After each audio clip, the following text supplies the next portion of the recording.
Vamos trazer como exemplo os suicidas, não é? No livro Memórias de um Suicida, do espírito Camilo Castelo Branco, pela psicografia de Dona Ivone do Amaral Pereira, nós vemos ali que os espíritos suicidas muitas vezes não estão preparados para enfrentar, depois da encarnação do suicídio, uma encarnação que já resolva o suicídio.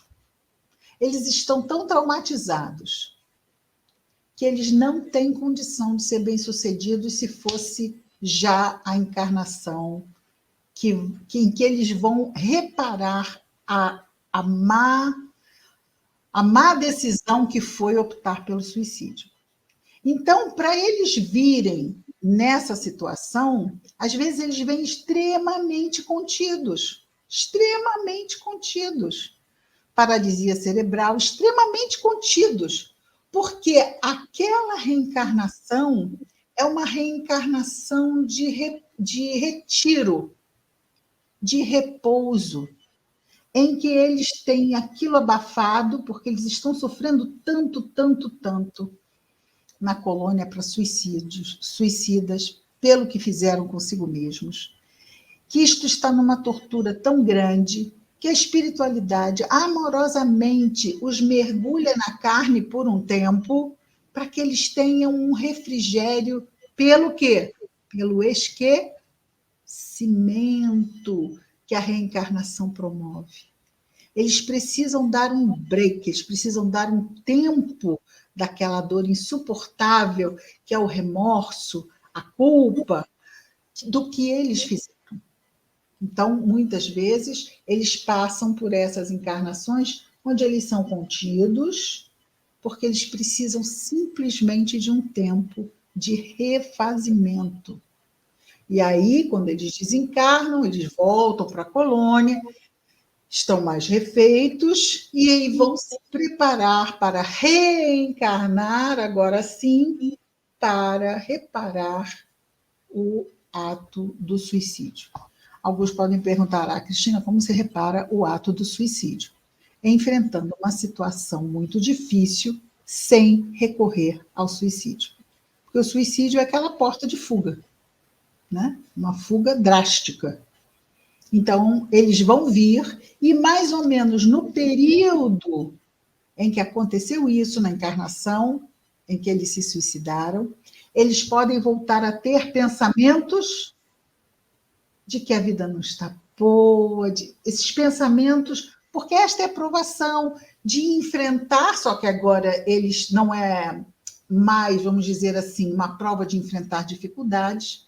Eles faliram na prova da forma mais triste que se pode falir, ou seja, jogar na cara de Deus o presente da vida, né?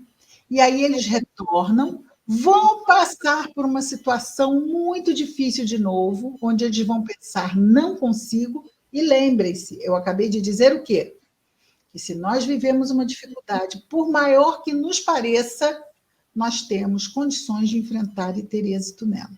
Inclusive, os espíritos trouxeram já inúmeras histórias de suicidas, e até mesmo no livro Memórias de um Suicida nós temos isto, de que logo depois do suicídio, aquela situação seria resolvida. Então, por precipitação, por desespero, por revolta, cria-se um trauma, porque é um trauma imenso o suicídio na mente da criatura humana.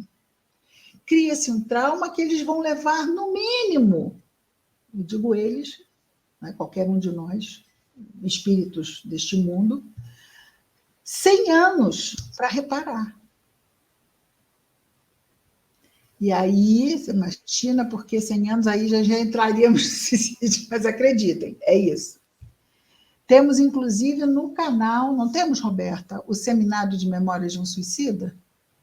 Então, se vocês tiverem interesse em conhecer a história, está lá no canal, Lar Espírita Servo de Maria. São 2 partes ou uma, você lembra? 1 ou 2 partes? Não lembro, está numa playlist, já está separado. Então, lá no canal está numa playlist Seminário Memórias de um Suicida. Vem com várias imagens, é do Projeto Imagem, é realmente bastante interessante.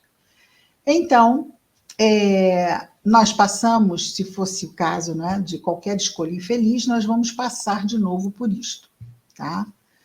Não vamos esquecer, se estamos passando por isso, é porque temos condições de sermos bem-sucedidos, seja o que for, por mais difícil que nos pareça. Nós temos condições. Mas temos que o quê? Olhar de uma forma fortalecida. Às vezes, as opções procurar aquela pessoa que eu disse que eu nunca mais queria ver na vida, porque nós temos laços de sangue, porque eu preciso de ajuda e vou recorrer àqueles que me são próximos. Eu não vou recorrer porque eu disse que eu nunca mais ia falar. Gente, isso é orgulho ao cubo. Então, eu vou botar a minha vida em risco por um orgulho. Eu tenho que quebrar isso de alguma forma. E aí a espiritualidade, muitas vezes, nos oferece esses recursos. Olha, pensa, isso não está fazendo sentido. Vou te ajudar. Vou te trazer uma situação em que você vai ter que pensar que precisa conversar com essa pessoa. Ah, ela vai achar que eu sou fraca. Ela não vai achar que é fraca, ela vai saber que a pessoa está passando por uma necessidade. E isso também exige o quê? Humildade. Quem nesta vida não passa por dificuldade? De A a Z, todo mundo.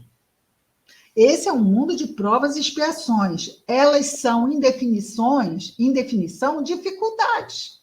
Não tem prova fácil, senão não era prova. Né? Ela trabalha em grupo.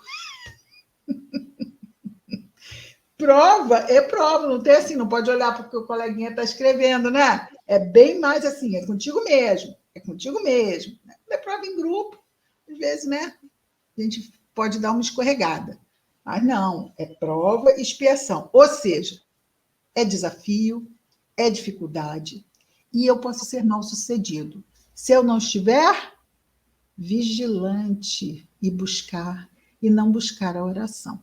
Porque a oração vai vir ali, o meu anjo da guarda, naquela hora da oração em que a minha vibração se eleva, o meu anjo da guarda vai falar, e dessa vez eu vou ouvir, porque ele fica, né, falando, e eu não escuto, porque eu estou lá com a vibração baixa, aí vem o espírito perturbado, sopra a perturbação, tipo assim, isso não vai dar certo. Aí eu penso assim, gente, da minha vida aqui, que isso não vai dar certo. Será que é o meu anjo da guarda dizendo isso? O anjo da guarda não vai ser terrorista, tá?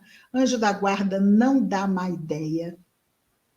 Anjo da guarda sempre vai ser aquela ideia do calma, ora, fala com fulano tem sempre aquele escuta tão boa, vai lá, compartilha, busca esse apoio, você precisa de apoio agora.